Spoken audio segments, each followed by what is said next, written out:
ఇక లగచర్ల దాడి కేసులో కీలక అంశాలు వెలుగు చూస్తున్నాయి. నరేందర్ రెడ్డి సురేష్ కస్టడీ విచారణలో సంచలన విషయాలు బయటకు వచ్చినట్టుగా తెలుస్తోంది. లగచర్లలో దాడికి ముందు 3 రోజుల పాటు లిక్కర్ పార్టీలు జోరుగా జరిగినట్లుగా సమాచారం. సురేష్ ఇచ్చిన స్టేట్మెంట్ ఆధారంగా పోలీసులు అయితే దర్యాప్తు చేస్తున్నారు.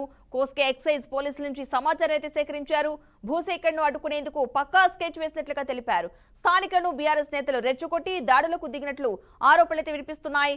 బీఆర్ఎస్ నేతలు కార్యకర్తలతో నిందితులు పలుమార్లు రహస్య భేటీ అయ్యారు. ఇక స్కెచ్ ప్రకారమే కోస్టీ నుంచి లిక్కర్ బాటిల్స్ సురేష్ తరలించారని పోలీసులు తెలిపారు. భూసేకరణ అడ్డుకోవడం, ఆర్థిక సాయంపై పోలీసులు ఎంక్వైరీ చేశారు.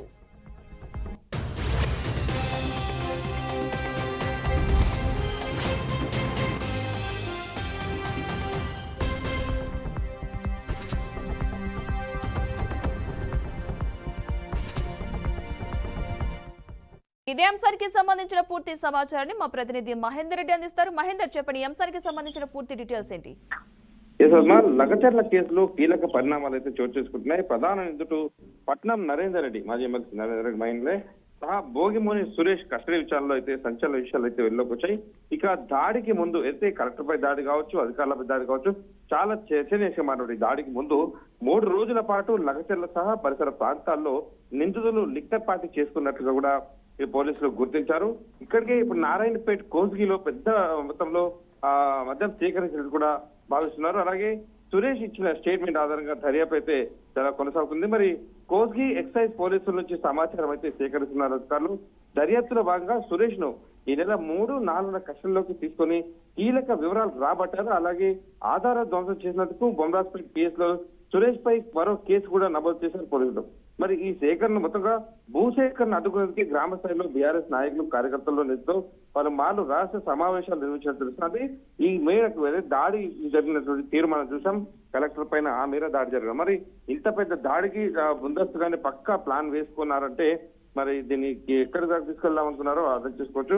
మరి ఇందుకోసం మాజీ ఎమ్మెల్యే పట్నం నరేందర్ రెడ్డి సహా బీఆర్ఎస్ పార్టీకి చెందినటువంటి కొంతమంది ప్రముఖులు కూడా తమకు అండగా ఉన్నారని సురేష్ తన రిపోర్ట్ లో తెలిపినట్టుగా సమాచారం అయితే ఎంతుంది.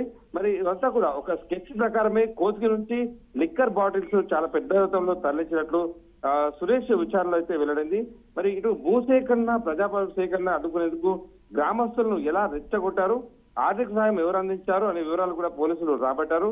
దాడి అనంతరం ఇటు సురేష్ అలాగే పారిపోయేందుకు కూడా ముందుగా ప్లాన్ చేసుకున్నామని కూడా సురేష్ వెల్లడించారు. మరి తన ఫోన్ ధ్వంసం చేసి లారీలో పడేశారని పోలీసులకు అతను ఇచ్చిన స్టేట్మెంట్లు అయితే వివరించారు. మరి కేసుకు సంబంధించి ఆధారాలు భద్రత కూడా ధ్వంసం చేసేందుకు సురేష్ పై పోలీసులు మరొక కేసు అయితే నమోదు చేసిన పరిస్థితి కనిపిస్తుంది. మరి ఇంత పెద్ద దాడిలో ఈ కుట్రలో పట్నం నరేందర్ రెడ్డి సహా బీఆర్ఎస్ చెందినటువంటి 2 మాజీ మంత్రులు కూడా ఈ కుట్రలో కీలకంగా వివరించారని సురేష్ అయితే వెల్లడించినట్టు తెలుస్తుంది. పద్మ, మరి కేసులు ఈ మొత్తంగా కూడా ఈ కేసులు ఎదుర్కోవడంతో పాటు ఆర్థిక వనరులు అలాగే 2 మాజీలే పూర్తిగా సమకూర్చినట్లుగా కూడా వివరించారని తెలుస్తుంది. మొత్తంగా దీనికి సంబంధించి మాజీ మంత్రుల పేర్లతో పోలీసులు స్టేట్మెంట్ రికార్డ్ చేసినట్టు సమాచారం అయితే తెలుస్తుంది. మరి లగచర్ల భూసేకరణ అడుగునే సమయంలో ఎలాంటి ఇబ్బందులు తలెత్తినా తమకు అండగా ఉంటామని వారు భరోసా ఇచ్చారని కూడా సురేష్ తన వాంగ్మూలంలో వెల్లడించినట్టు తెలిసింది. మరి సురేష్ తో పాటు ఇంతమంది కాంటాక్ట్ లో ఉన్న స్థానిక బీఆర్ఎస్ నాయకులను పోలీసులు గుర్తించారు. మొత్తం లిక్కర్ సప్లై చేయడంతో పాటు దాడికి ప్రేరేపించిన మరో 4 వివరాలు కూడా పోలీసులు అయితే వివరాలు అయితే స్వీకరించిన పరిస్థితి కనిపిస్తుంది. మరి వారిని కూడా అరెస్ట్ చేసి కోర్టులో హాజరుపరిచే అవకాశాలు కూడా ఎక్కువగానే ఉన్నాయి. మరి దీనికి ఇద్దరి మొత్తం 7 రోజుల కస్టడీకి వాళ్ళని కూడా పోలీసులు పీఠాసన అయితే వేశారు. పట్నం నరేందర్ రెడ్డి 2 రోజుల కస్టడీ అయితే ముగిన నేపథ్యంలో అదే సోమవారం ఉదయం ఆయన్ను కోర్టులో అయితే హాజరుపరిచారు.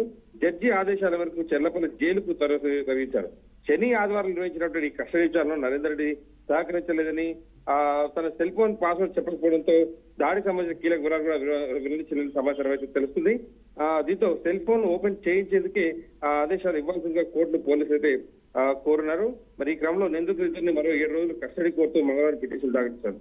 సో దీంట్లో రాజకీయ కుట్ర ఇదంతా కూడా కుట్ర అనేది బీఆర్ఎస్ భావిస్తుందో, కానీ పోలీసులు మాత్రం దీంట్లో పూర్తిగా సాక్ష్యాలను రాబట్టేందుకే విషయ ప్రయత్నాలు చేసిన పరిస్థితి కనిపిస్తుంది. Right, thank you Mahender Reddy.